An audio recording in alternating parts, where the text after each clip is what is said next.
Hi guys, welcome to Vinayak believers classes. So students, आज मैं आपके लिए लेकर आई हूँ मैनेजमेंट का एक टॉपिक जो है ग्रह व्यवस्था के उत्प्रेरक, जिसमें आपके आता है मूल्य, लक्ष्य व स्तर के बारे में हम जानेंगे। सो ये एक्सप्लेनेशन के साथ मैं आपको पढ़ा रही हूँ। आप अच्छे से देखेंगे वीडियो तो आपको ये बहुत अच्छे से समझ में आ जाएगा। बहुत ईजी टॉपिक है, ऐसा इसमें कुछ भी नहीं है जो ना समझ में आए। बस आप अच्छे से वीडियो सुनिएगा, देखिएगा, आपको डेफिनेटली समझ में आएगा इन तीनों का मतलब क्या होता है, हमारे जो ग्रह व्यवस्था में इसका क्या रोल है। ठीक है, चलिए लेट्स स्टार्ट द टॉपिक। तो हम स्टार्ट करते हैं फर्स्ट, मूल्य, लक्ष्य, विस्तार से। ग्रह व्यवस्था के उत्प्रेरक माने जाते हैं ये कि ग्रह होता है, घर व्यवस्था होती है, उसको व्यवस्थित करने का तरीका, मीन्स कि घर को एक सही तरीके से व्यवस्थित करना, और उनको व्यवस्थित करने के लिए, ग्रह व्यवस्था को व्यवस्थित करने के लिए क्या किया जाता है, उत्प्रेरक के रूप में कौन कार्य करते हैं, मूल्य, लक्ष्य और स्तर। ये तीन चीज़ें एक उत्प्रेरक के रूप में कार्य करती हैं, जिनको मोटिवेटिंग फैक्टर्स भी बोल सकते हैं हम।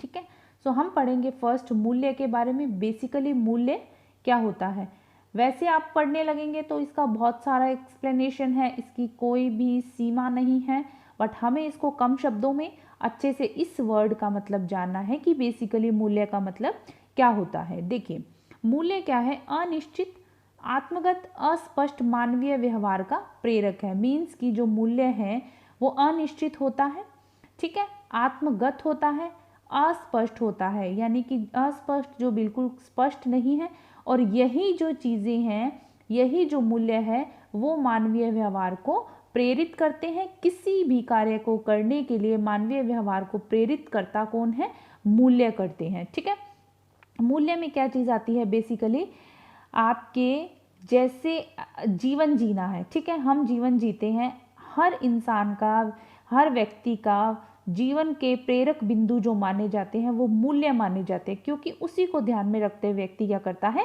कार्य करता है। जैसे चाहे वो शारीरिक हो, मानसिक हो, आर्थिक हो, सामाजिक हो, मनोवैज्ञानिक हो, तार्किक हो या धार्मिक हो, कोई भी तत्व हो, कोई भी कार्य हो, वो इन्हीं तत्वों को, उस जीवन के मूल्य को मानते हैं और देन वो क्या करते हैं, कार्य करते हैं। किसको ध्यान में रखते हुए, जिस चीज़ की उनके लिए वैल्यू होती है, जिस चीज़ को वो अपने जीवन में उतारना चाहते हैं, जिस चीज़ को वो ज़्यादा मान्यता देते हैं, जो चीज़ उनकी रुचि पैदा करती है, उनको प्रेरित करती है किसी भी कार्य को करने के लिए, सो वो क्या होती है, वो होते हैं व्यक्ति के मूल्य होते हैं।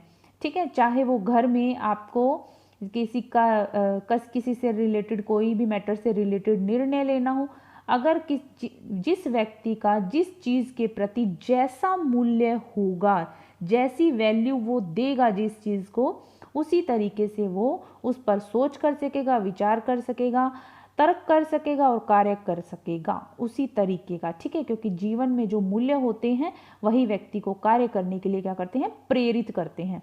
इसीलिए इनको क्या बोला जाता है, प्रेरक तत्व भी बोला जाता है। जैसे कुछ लोग जो होते हैं वो मनुष्य क्या करते हैं कि घर में पूजा पाठ करते हैं, है ना, और अगर हम बाहर मेट्रो, अगर आप आउट ऑफ कंट्री देखिए तो वहाँ पर इन चीज़ों की कोई मान्यता नहीं है। तो हमारे इंडिया में लोग पूजा पाठ को मान्यता देते हैं, उनके लिए इस चीज़ की वैल्यू है, उसको ध्यान में रखते हुए वो कार्य करते हैं। और बाहर के जो लोग हैं, आउट ऑफ कंट्री में, अगर इन चीज़ों को मान्यता नहीं दी जाती, उतना बड़े बूढ़ों को आदर सम्मान नहीं दिया जाता, तो उनके लिए उस चीज़ की वैल्यू नहीं है। हमारे लिए इस चीज़ की वैल्यू है। सो वैल्यू का मीन्स क्या है कि आपके जीवन में आप किस चीज़ को कितना महत्व देते हैं, बेसिकली वो होता है मूल्य।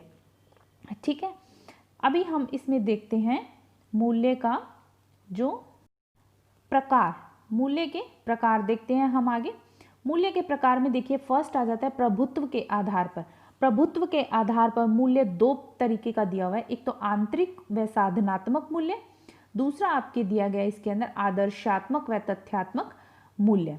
ठीक है, मैं आपको सबसे पहले बताती हूँ आंतरिक और ये साधनात्मक मूल्य बेसिकली है क्या। प्रभुत्व के आधार की बात करें तो आंतरिक मूल्य वो होते हैं जो व्यक्ति के अंदर प्राकृतिक रूप से विद्यमान होते हैं। ठीक है, जैसे प्राकृतिक रूप से विद्यमान, जैसे कला हो गई, किसी की रुचि किसमें, कला में, प्राकृतिक रूप से विद्यमान एक इंटरेस्ट है, सौंदर्य के प्रति रुचि।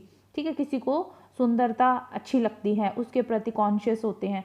हस्बैंड वाइफ के बीच का प्रेम, माँ बच्चे के बीच का प्रेम, ये सब चीज़ें क्या होती हैं, आंतरिक मूल्य होते हैं, आंतरिक गुण होते हैं। इसी को क्या बोला जाता है, आंतरिक मूल्य बोला जाता है। साधनात्मक मूल्य में क्या आ जाता है, साधनात्मक मूल्य में आप क्या आ जाता है, वह मूल्य जो हमें कोई अदर मूल्य यानी कि वैसी वैल्यू जिसको प्राप्त करने के लिए हमें किसी और वैल्यू का सहारा लेना पड़ता है, वो होते हैं साधनात्मक मूल्य। मीन्स कि साधन का कार्य कौन करता है, एक वैल्यू दूसरी वैल्यू को प्राप्त करने के लिए किसका काम कर रही है, साधन का काम कर रही है। सो इसको बेसिकली क्या बोल सकते हो आप, इसको लक्ष्य मूल्य के नाम से भी जाना जाता है। मीन्स कि एक मूल्य दूसरे मूल्य को प्राप्त करने के लिए हमें साधन का काम कर रहा है, तो ये वाला जो मूल्य हो गया मूल्य, और हमें कहाँ तक पहुँचा रहा है, हमारे लक्ष्य तक। सो ये साधनात्मक मूल्य माना जाता है। बेसिकली आप इसको किस तरीके से कह सकते हैं, जैसे किसी भी कार्य को करने के लिए क्या चाहिए होती है, पूरी तरह से कुशलता निपुणता चाहिए होती है। तो हमें उस कार्य को करने के लिए उससे पहले कोई ना कोई अपना वो एक किसी भी कार्य को करने के एक साधन की तरह हमें एक मूल्य को बनाना पड़ता है, अपने अंदर इंटरेस्ट लाना पड़ता है, फिर हम उस चीज़ को कर पाते हैं। सो ये होता है आपके साधनात्मक मूल्य। ठीक है, नेक्स्ट हम करते हैं आदर्शात्मक व तथ्यात्मक मूल्य। आदर्शात्मक व तथ्यात्मक मूल्य की बात करें तो देखिए, कुछ लोग ऐसे होते हैं जिनके लिए आदर्श मायने रखते हैं, आदर्शों की वैल्यू होती है, मूल्य होता है।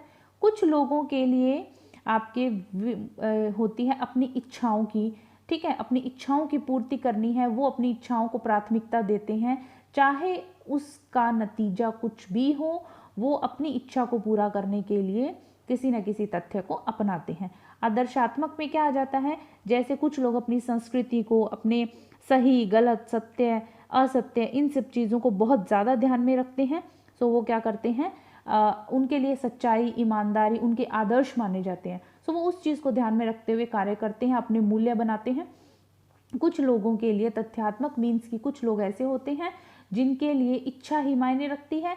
मान लीजिए उनको पैसा कमाना है, अर्निंग करनी है, तो वो किसी भी सोर्स का सहारा ले सकते हैं। सो वो होते हैं तथ्यात्मक मूल्य। किसी के लिए तथ्यात्मक मूल्य की वैल्यू, किसी के लिए आदर्शात्मक की वैल्यू होती है। सो ये डिपेंड करता है व्यक्ति के ऊपर कि वो किस चीज़ को वैल्यू दे रहा है, उसी के अकॉर्डिंग वो कार्य करता है, उसी के अकॉर्डिंग उसकी सोच होती है, उसी के अकॉर्डिंग उसकी रुचियाँ होती हैं और वो कार्य करता है। ठीक है, चलिए, आई होप आपको ये समझ में आ गया होगा। सेकंड हम इसके अंदर देख रहे हैं प्रकार में पार्कर 10 के अनुसार। पार्कर 10 के अनुसार में देखिए आप, मूल्य के इसने प्रेम को वैल्यू किया, कला, रुचि, सौंदर्य, खेल, ज्ञान प्राप्ति की इच्छा, शिल्प विज्ञान संबंधी रुचियां, धर्म, महत्वाकांक्षा। देखिए स्टूडेंट्स, इसके अलावा और भी आ रहा है इसके अंदर, स्वास्थ्य है, आराम है, सुख है। ठीक है, अभी क्या है इसके अंदर, पार्कर 10 के अनुसार, पहले हमने पढ़ा प्रभुत्व के आधार पर, पार्कर 10 के अनुसार जो ये बोल रहा है, इसने बोला है कि कुछ लोगों के लिए प्रेम की वैल्यू कला, रुचि, सौंदर्य, खेल, ज्ञान प्राप्ति की इच्छा, शिल्प विज्ञान संबंधी रुचियां, धर्म और महत्वाकांक्षा की वैल्यू होती है, स्वास्थ्य की होती है, आराम सुख की होती है। ठीक है, इसका मतलब ये है कि कुछ लोगों को प्रेम, मतलब उनकी जीवन में क्या है, प्रेम की ही वैल्यू है। कुछ लोगों को कला ज़्यादा मायने रखती है, कुछ लोगों के लिए अपनी रुचियां मायने रखती हैं, कुछ लोगों को सौंदर्य में इंटरेस्ट है, किसी को खेल में इंटरेस्ट है। ये सब चीज़ें जो है, ये हर इंसान को कि ये दर्शाता है कि उसकी नज़र में किस चीज़ की वैल्यू है, मीन्स कि किस चीज़ का उसके लिए मूल्य है, किस चीज़ को वो ज़्यादा महत्व देता है, कौन सी चीज़ उसको कार्य करने के लिए प्रेरित करती है।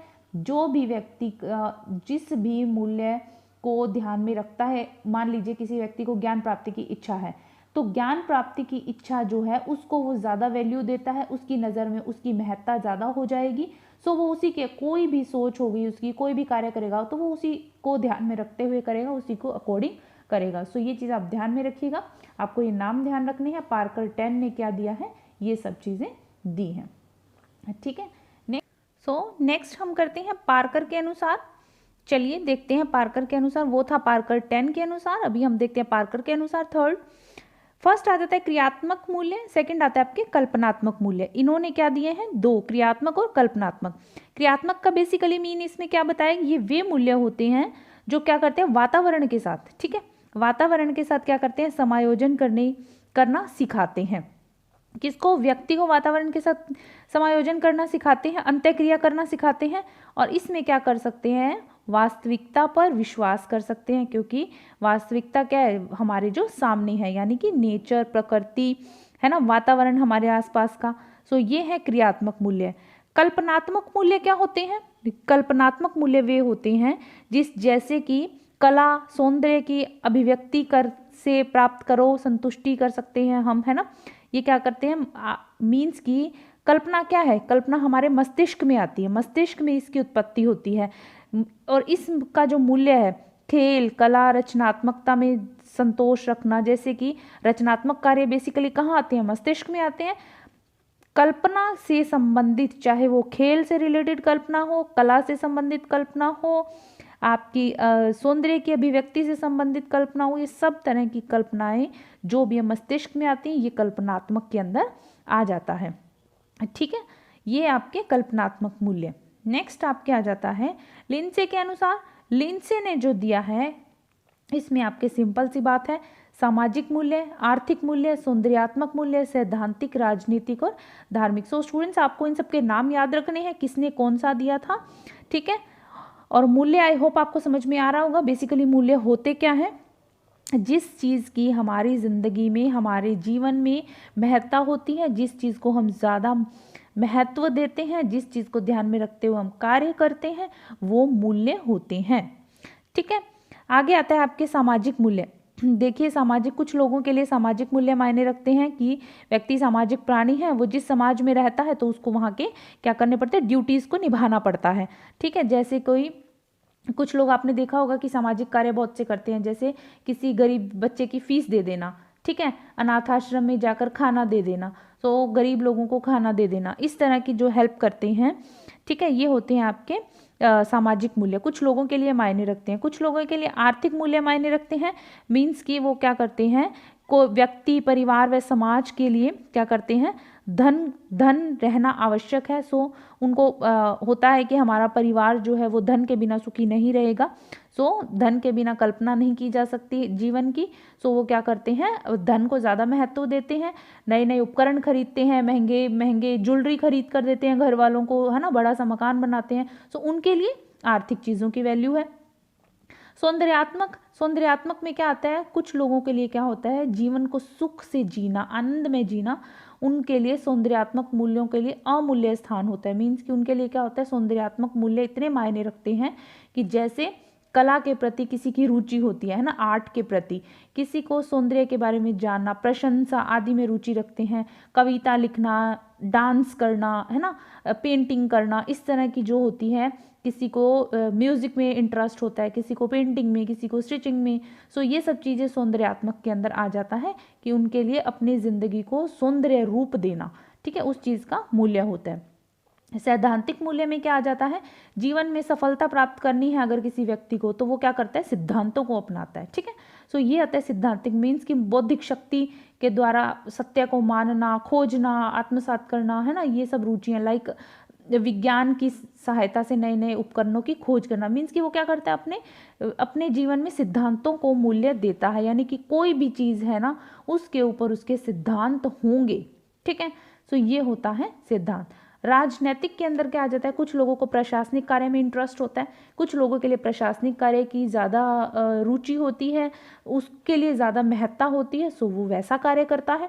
धार्मिक कार्य, कुछ लोगों के लिए क्या होता है कि जीवन को अगर सुखमय बनाना है तो धार्मिक मूल्यों का वो क्या करता है, क्रिएट करता है, उसका विकास करता है, भजन कीर्तन, सत्संग सुनना, फास्ट रखना, है ना, ये सब चीज़ें उनके लिए मायने रखती हैं। तो आई होप आपको समझ में आ रहा होगा कि वैल्यूज़ क्या होती हैं हमारी लाइफ में। ठीक है, नेक्स्ट आ रहा है PS नायडू के अनुसार। सो इसमें भी आपको नेम्स ध्यान रखने हैं, मैं आपको बता चुकी हूँ। आर्थिक मूल्य की महत्ता होती है कुछ लोगों के लिए, कुछ लोगों के लिए शारीरिक, सामाजिक, मनोवैज्ञानिक, दार्शनिक और आध्यात्मिक। सो आपको ये नाम ध्यान रखने हैं और ये ध्यान रखना है कि व्यक्ति के जीवन में इन चीज़ों के लिए मायने रखते हैं, वैल्यूज़ रखते हैं लोग इन चीज़ों को, कि हर इंसान की जो अपनी रुचियों को लेकर, अपनी मान्यताओं को लेकर, अपनी संस्कृति को लेकर जो भी वैल्यूज़ होती हैं वो डिफरेंट डिफरेंट होती हैं। हर इंसान की अपनी सोच होती है, उनकी जो सोच होती है वो उनके मूल्यों पर ही डिपेंडेंट होती है। जिस चीज़ को वो ज़्यादा मान्यता देंगे उसी के अकॉर्डिंग उनकी सोच होगी, रुचि होगी, दृष्टिकोण होगा, वैसा ही उनका रहन सहन, वैसा ही उनका सब होगा। ठीक है, सो ये था आपके मूल्य। ठीक है, आगे भी देखते हैं मूल्य की विशेषताएं क्या होती हैं। मूल्य इजी है, व्यक्तिगत होते हैं, बिल्कुल व्यक्तिगत मूल्य व्यक्तिगत होते हैं, बिल्कुल सही बात है, व्यक्तिगत होते हैं मूल्य, क्योंकि इसी के कारण से व्यक्तिगत मूल्यों का व्यक्तिगत होने के कारण से वो क्या करते हैं, हमेशा व्यक्ति के लिए महत्वपूर्ण रहते हैं।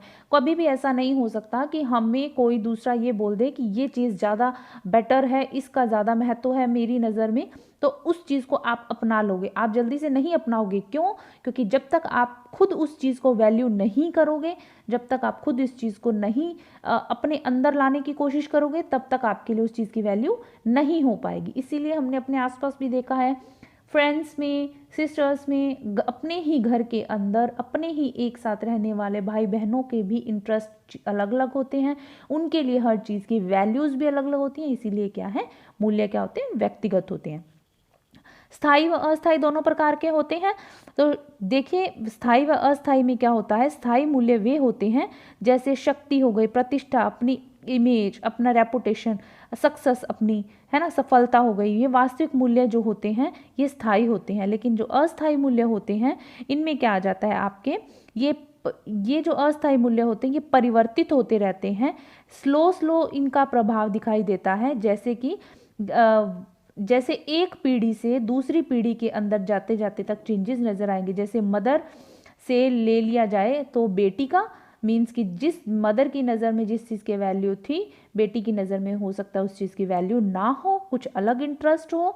सो ये चेंजेस जो है वो थोड़ा स्लो नज़र आते हैं, इनकी जो गति होती है वो स्लो होती है। ठीक है, यानी एक पीढ़ी से दूसरी पीढ़ी में जो नज़र आना वैल्यूज़, ठीक है, वो होते हैं अस्थायी। मूल्य ऐच्छिक व संतुष्टि प्रदान करने वाले होते हैं, बिल्कुल अपनी इच्छा के अनुसार होते हैं, और जो चीज़ अपनी इच्छा के अनुसार होती है वो डेफिनेटली सेटिस्फैक्शन देती है, सेटिस्फाइड करती है हमें। ठीक है, नेक्स्ट होता है मूल्यों में स्वनिर्माण का विकास करने की योग्यता होती है। बिल्कुल, जब हमारी नज़र में किसी चीज़ की वैल्यू होती है, महत्ता होती है, जिस चीज़ को हम ज़्यादा तवज्जो देते हैं, सो वो क्या करती है, हमारे खुद का विकास करने में भी हेल्प करती है। तीव्रता प्रत्येक व्यक्ति के लिए अलग अलग होती है, बिल्कुल सही बात है। आज किसी व्यक्ति के लिए अगर धन की ज़्यादा महत्ता है और किसी व्यक्ति के लिए स्टडी की ज़्यादा महत्ता है, अध्ययन की ज़्यादा महत्ता है, किसी के लिए भजन कीर्तन की ज़्यादा महत्ता है, सो इनकी तीव्रता, किसी के लिए धन बहुत ज़्यादा ज़रूरी है, उसके लिए वो कुछ भी कर देगा पाने के लिए, और किसी के लिए पढ़ाई करना ज़्यादा ज़रूरी है, क्योंकि उसको लगेगा कि धन तो अगर मैं पढ़ा हुआ हूँ तो धन मैं खुद से भी कमा लूँगा, अपनी योग्यता से भी कमा लूँगा। तो वो क्या करते हैं, वो अपना उसी चीज़ पर ध्यान देते हैं, एक स्ट्रेट वे अपनाता है। लेकिन किसी के लिए धन की महत्ता इतना ज़्यादा होती है कि वो कुछ भी कर सकता है।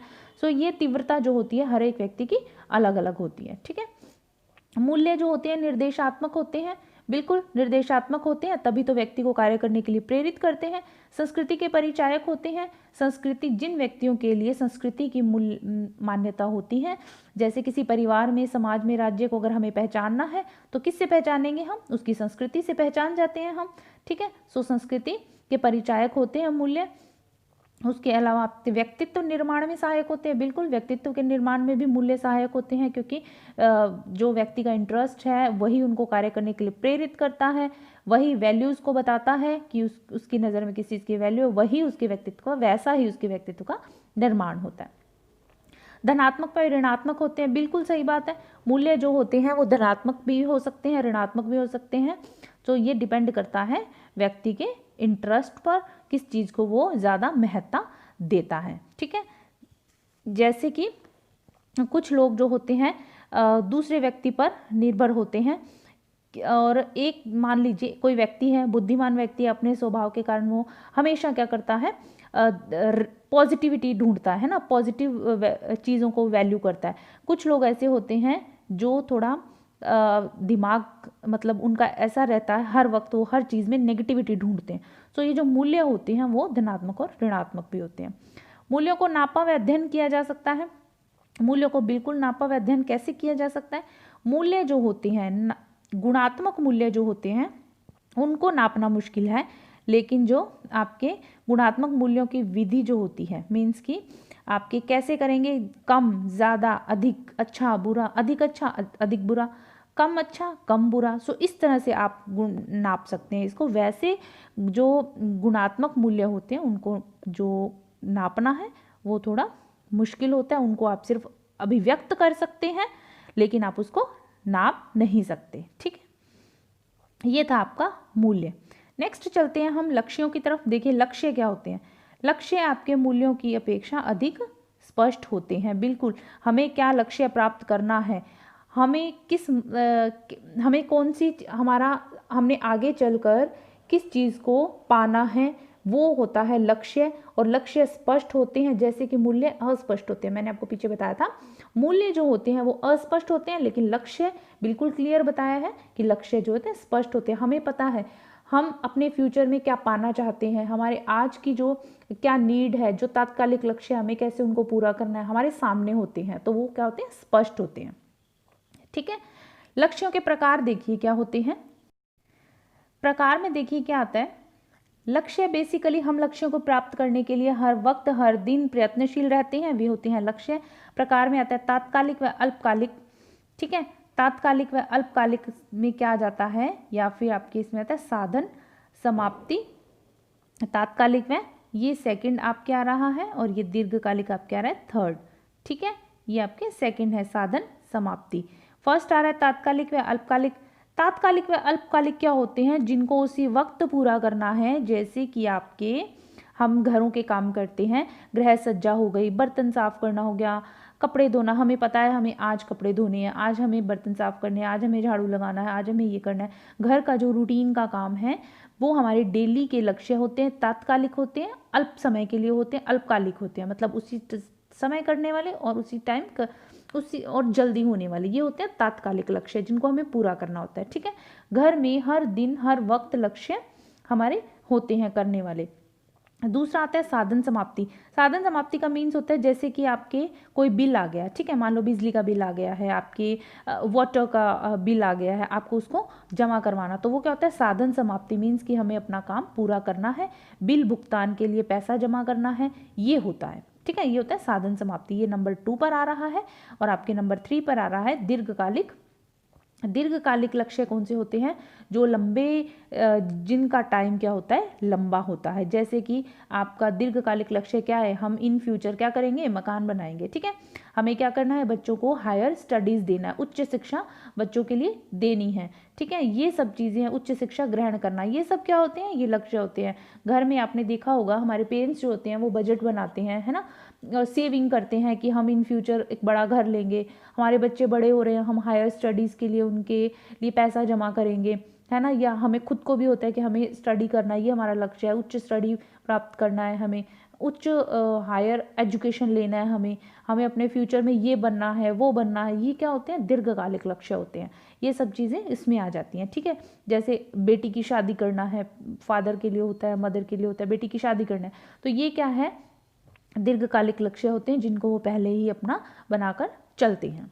ठीक है, ये होते हैं आपके लक्ष्य।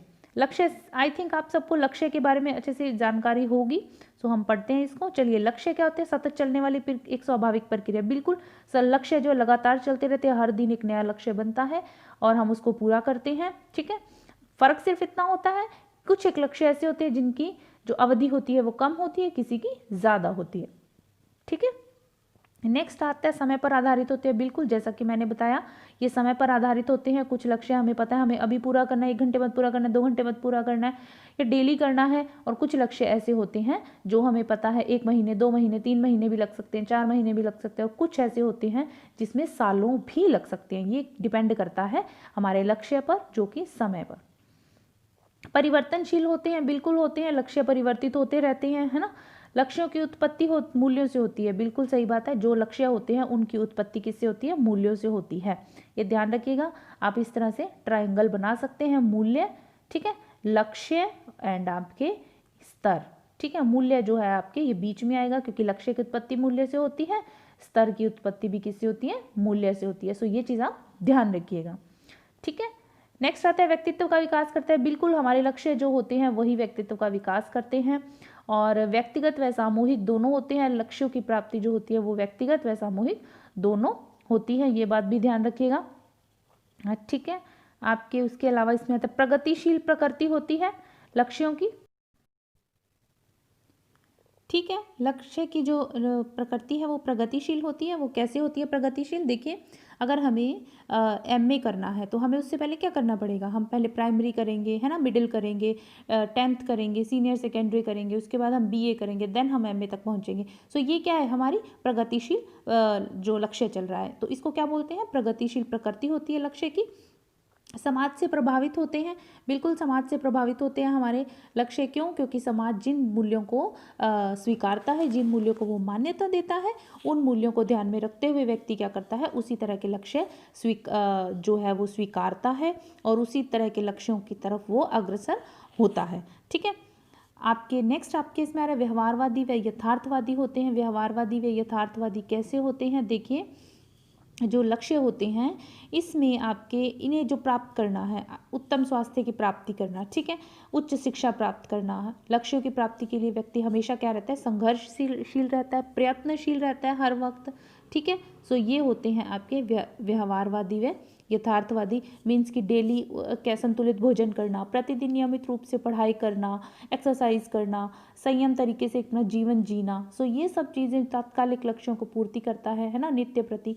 तो ये होते हैं आपके यथार्थवादी, व्यवहारवादी। ये डेली के बात हो रही है आपके रूटीन में जो हम लक्ष्यों की प्राप्ति करना चाहते हैं। नेक्स्ट आपके आ रहा है लक्ष्य का संबंध किससे होता है? आशा से होता है। बिल्कुल सही बात है, लक्ष्य का संबंध आशा से क्यों होता है? देखिए, किसी भी लक्ष्य को प्राप्त करने के लिए हम क्या करते हैं? कोई भी व्यक्ति क्या करेगा? कुछ ऐसी चीज़ें होती है जिसको वो त्याग देता है, बलिदान करता है उस चीज़ का। सो क्यों करता है? क्योंकि जिस लक्ष्य को वो प्राप्त करना चाहता है उस लक्ष्य को प्राप्त करने के लिए उसको क्या होती है? एक आशा होती है, एक होप होती है उसके अंदर। जैसे कोई व्यक्ति है, उसको सिटी से बाहर क्या करना है? मकान बनाना है, खरीदना है, तो वो अपने क्या करेगा?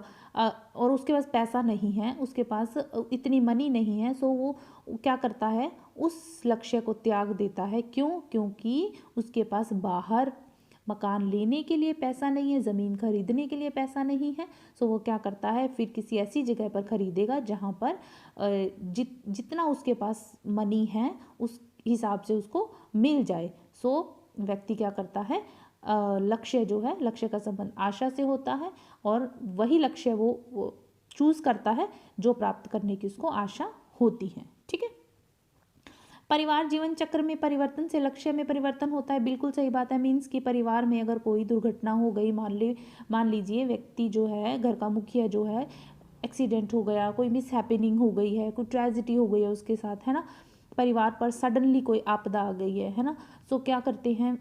तो उस वक्त क्या हो जाता है? एकदम से परिवार के जो है उसमें लाइफ साइकिल जो जैसा चल रहा होता है वो एकदम से क्या होता है? चेंज हो जाता है। घर में कोई ट्रेजिडी हो जाए, सो फिर क्या करते हैं? जो लक्ष्य उन्होंने बनाए होते हैं उन लक्ष्यों को उनको मजबूरन क्या करना पड़ता है? चेंज करना पड़ता है। ठीक है, तो ये होते हैं आपके परिवार के जीवन चक्र। अगर लाइफ साइकिल में किसी तरह का कुछ चेंजेस आ जाते हैं तो लक्ष्य भी क्या हो जाते हैं? चेंज हो जाते हैं। ठीक है, नेक्स्ट आपके इसके अंदर आ रहा है स्तर। स्तर बेसिकली क्या होते हैं? देखिए, स्तर तुलना का आधार होते हैं और स्थूल व व्यवहारिक होते हैं। बेसिकली स्तर क्या होता है? स्टैंडर्ड जिसको हम बोलते हैं। ठीक है, हम आम भाषा में इसको क्या बोलते हैं? स्टैंडर्ड बोलते हैं। देखिए, स्तर की उत्पत्ति किससे होती है? मूल्य से होती है। लक्ष्य की उत्पत्ति किससे होती है? मूल्य से होती है। ये दो चीज़ें आप ध्यान रखिएगा। मूल्य व लक्ष्य क्या होते हैं? एक दूसरे के क्या करते हैं? एक दूसरे से बहुत ज़्यादा संबंधित होते हैं। और स्तर भी क्या होता है? मूल्य और लक्ष्य से संबंधित होता है। मीन्स कि तीनों चीज़ें जो हैं वो एक दूसरे के साथ संबंधित है, एक के बिना दूसरे का कार्य संभव नहीं है। ठीक है, अब इनके बीच का जो संबंध है यही जो है ये स्तर को निर्धारित करता है, मूल्य लक्ष्य। और इनका संबंध किससे होता है? साधन से होता है। ठीक है, आप देखिए स्तर क्या होता है बेसिकली। अभी मैं आपको ये बता दूं कि स्तर मूल्य व लक्ष्य की अपेक्षा अधिक स्पष्ट होते हैं। जैसे कि मूल्य क्या था? अस्पष्ट। ठीक है, मूल्य की अगर बात करें तो मूल्य क्या था? अस्पष्ट था। ठीक है, लक्ष्य क्या था? स्पष्ट था। लेकिन स्टैंडर्ड क्या है? स्टैंडर्ड इन दोनों से ज़्यादा स्पष्ट है। ठीक है, ये ध्यान रखिएगा। स्टैंडर्ड क्या है? इन दोनों से ज़्यादा स्पष्ट है। क्यों? क्योंकि आपके यह निश्चित है, स्थूल है, व्यवहारिक होते हैं। मीन्स कि कोई भी व्यक्ति है उसके मूल्य व लक्ष्य के बारे में आप सिर्फ अंदाज़ा लगा सकते हैं, लेकिन आप किसी भी व्यक्ति का जो स्टेटस है, उसका जो स्टैंडर्ड है, उसको आप निरीक्षण कर सकते हैं, उसको आप देख सकते हैं। ये हमारे जीवन में आदत के रूप में विकसित हो जाता है। ठीक है, हम देखते हैं ना, किसी के रहन सहन से, किसी की बोल चाल से हम अंदाज़ा लगा सकते हैं कि ये किस स्तर का आदमी है, इसकी सोच कैसी होगी, इसका विचार कैसा होगा, ये किस चीज़ को मान्यता देता है, किस चीज़ को मान्यता नहीं देता है। तो बेसिकली वो क्या होते हैं, स्तर होते हैं जिसको हम निरीक्षण कर सकते हैं। नेक्स्ट इसमें आ जाता है, एक डेफिनेशन दी गई है स्तर से संबंधित, जो कि क्या है, निकिल व डार्सी ने एक डेफिनेशन दी है। स्तर जो होते हैं, मीन्स की स्टैंडर्ड जो होते हैं, वो मूल्य के मापक होते हैं। ये बात बिल्कुल सही है। आप किसी के भी स्तर को देखकर, किसी के भी स्टैंडर्ड को देखकर आप ये अंदाज़ा लगा सकते हैं कि उसके मूल्य किस तरह के होंगे, वो किस तरह के मूल्यों को मान्यता देता होगा, उसके लिए किस चीज़ का वैल्यू होगा, किस चीज़ की उसके लिए ज़्यादा महत्ता होगी। ठीक है, चलिए अभी हम देखते हैं इसके अंदर प्रकार। आपके स्टैंडर्ड के क्या प्रकार हैं। स्टैंडर्ड के क्या प्रकार हैं, बेसिकली देखिए, परंपरागत स्तर जो होता है, इसमें दो आते हैं। एक आता है परंपरागत स्तर, दूसरा हम आगे पढ़ेंगे नमनीय या परिवर्तनशील स्तर। परंपरागत स्तर क्या होता है, परंपरागत स्तर में आपके रूढ़िगत एवं स्थिर होते हैं, जैसे आप समझ रहे हैं, ट्रेडिशनल और कन्वेंशनल स्टैंडर्ड जो होते हैं। इसमें क्या करते हैं, समाज के बड़े बूढ़े जो होते हैं, एक बड़े समूह के द्वारा उस चीज़ को स्वीकार करा जाता है। देखा है आपने, कभी कभी किसी गांव में, किसी जगह पर, किसी भी एक लोकेशन में एक ही चीज़ को मान्यता देते हुए उसको, उस चीज़ को पूरा समाज क्या करता है, अपना लेता है, स्वीकार कर लेता है, बिना विचारे अपनाता है। क्यों? क्योंकि वो चीज़ जो है पीढ़ी दर पीढ़ी चली आ रही है। जो चीज़ पीढ़ी दर पीढ़ी चली आ रही होती है, उसको वो बिना सोचे विचारे क्या करते हैं, उस चीज़ को मान्यता देते रहते हैं, उस चीज़ को स्वीकारते रहते हैं। तो उनका वैसा ही स्तर होता है, मीन्स के परंपरागत स्तर होता है। जैसे कोई व्यक्ति है, समाज में रहता है, उसके लिए क्या निर्धारित मूल्य, लक्ष्य, स्तर को पालना करना नहीं चाहते, लेकिन क्योंकि उनका समाज उस चीज़ को मानता है, इसलिए उनको उस चीज़ को क्या करना पड़ता है, स्वीकार करना पड़ता है। मीन्स कि घर में सुबह जल्दी उठना, जैसे पुराने टाइम में सुबह जल्दी उठते थे, घर में सिर्फ लेडीज़ ही काम करेंगी, जेंट्स काम नहीं करेंगे, है ना। सो सुबह उठकर सबसे पहले गृहिणी को नहाना है, फिर किचन में जाना है। ये सब चीज़ों की बात कर रही हूँ मैं। ये सब चीज़ें होते हैं परंपरागत स्तर, जो पीढ़ी दर पीढ़ी चले आ रही है। फिर आगे चाहे कितना भी कोई एजुकेटेड हो भी जाए, वो उस चीज़ को चाहे ना अपनाना चाहे, लेकिन उसको अपनाना पड़ता है, क्योंकि एक बड़ा समाज, बड़ा समूह उनका उसी चीज़ को बहुत लंबे टाइम से अपनाता आ रहा है। सो ये होती है परंपरागत स्तर, मीन्स की ट्रेडिशनल जो स्टैंडर्ड होता है उसकी बात कर रही हूँ। आई होप आपको ये इजीली समझ में आ रहा होगा, इसमें कोई प्रॉब्लम नहीं है, बहुत इजी है। आप इसको अपनी वास्तविकता की ज़िंदगी से लेकर समझेंगे तो आपको बहुत अच्छे से समझ में आ जाएगा। ये एक प्रैक्टिकल बात है, इसमें कोई भी कुछ भी किताबी नहीं है, ये सब हमारे जीवन में सबके साथ होता है। ठीक है, नेक्स्ट आता है नमनीय व परिवर्तनशील स्तर। ठीक है, इसमें नमनीय व परिवर्तनशील स्तर जैसे आपके क्या है, देखिए आपको समझ में आ रहा होगा नमनीय व, अभी आपको आई होप अभी आपको ये विजिबल हो रहा होगा। ठीक है, नमनीय व परिवर्तनशील स्तर। नमनीय व परिवर्तनशील स्तर का मतलब क्या है, ये स्तर क्या होते हैं, परंपरागत जो स्तर थे उनके जस्ट विपरीत होते हैं, बिल्कुल ऑपोजिट होते हैं। क्यों? क्योंकि वो थे ट्रेडिशनल, मीन्स कि एक बड़ा समाज उस चीज़ को मान्यता दे रहा है। ये होते हैं परिवर्तनशील होते हैं, मीन्स कि इसमें जिस व्यक्ति की जो इच्छा है, जो रुचि है, जो आवश्यकता है, जो उसकी कन्वीनियंस है, उसके अकॉर्डिंग वो उस चीज़ को अपनाता है, उसके अकॉर्डिंग वो उस चीज़ को मान्यता देता है। इसमें क्या होता है, कोई भी बड़ा समाज या बड़े समूह के द्वारा उस चीज़ को मान्यता नहीं भी दी जाती, लेकिन फिर भी वो उस चीज़ को अपनाता है। मीन्स कि व्यक्तिगत तौर पर इसका निर्धारण किया जा सकता है। ठीक है, नमनीय व परिवर्तनशील, क्योंकि इसको बड़ा समाज अपनाए नहीं अपनाए, किसी ने उस चीज़ को अपनाया है नहीं अपनाया है, सो व्यक्ति उसको अपने व्यक्तिगत तौर पर अपनी इच्छा के अकॉर्डिंग उसको चेंज करता है और उसको अपनाता है। ठीक है, जैसे कि कार्य को अपनी इच्छा के अनुसार करना, अपनी इच्छा के अनुसार समझना, जब दिल करेगा तब करना। मीन्स कि पारिवारिक जीवन में सुख शांति, अपनत्व, प्रेम, सहन, जो भी मित्रता है, आपसी सामंजस्य है, उसको व्यक्ति को अगर एक दूसरे के साथ एडजस्ट करना है। आजकल हमने देखा है मोस्टली घरों में जो बड़े बुजुर्ग हैं वो अकेले रह जाते हैं, बच्चे बाहर अपना काम करने जाते हैं, अपनी जॉब सब पर जाते हैं, अदर सिटीज़ में रहते हैं, सो वो सब क्या है, वो सब पेरेंट्स की इच्छा नहीं, वो सब उनकी खुद की इच्छा है। उन्होंने धीरे धीरे धीरे धीरे अपने आप को चेंज कर लिया, उसी तरह का बना लिया है कि वो एक उस समाज के, जिस समाज में वो इतने टाइम से रहता आ रहा है, उस समाज के जो वो परंपराएं हैं, संस्कृति है, उसको वो उसी तरीके से नहीं चलाना चाहता, वो अपनी इच्छा के अनुसार चलना चाहता है। तो उस चीज़ को क्या कहते हैं, परिवर्तनशील स्तर। ठीक है, ये होते हैं परिवर्तनशील स्तर। आई होप आपको समझ में आ रहा होगा। परिवर्तनशील का मतलब ये है कि इंसान व्यक्तिगत रूप से अपनी इच्छा के अनुसार स्टैंडर्ड्स चेंज करता है। ठीक है, अपने मूल्य को, अब उसी चीज़ को वो मान्यता देगा जो वो चाहेगा, उसी चीज़ को महत्ता देगा वो चाहेगा। मतलब कि एक बड़े समाज के द्वारा उसको स्वीकार नहीं किया जाता। ऐसा नहीं है कि वो उसी को अपनाता रहेगा। ये बिल्कुल ऑपोजिट होते हैं। ये परंपरागत स्तर के अपेक्षाकृत थोड़े निम्न स्तर के हैं, क्योंकि वो उन लोगों के अनुकूल है जिनके पास टाइम और श्रम धन का अभाव होता है।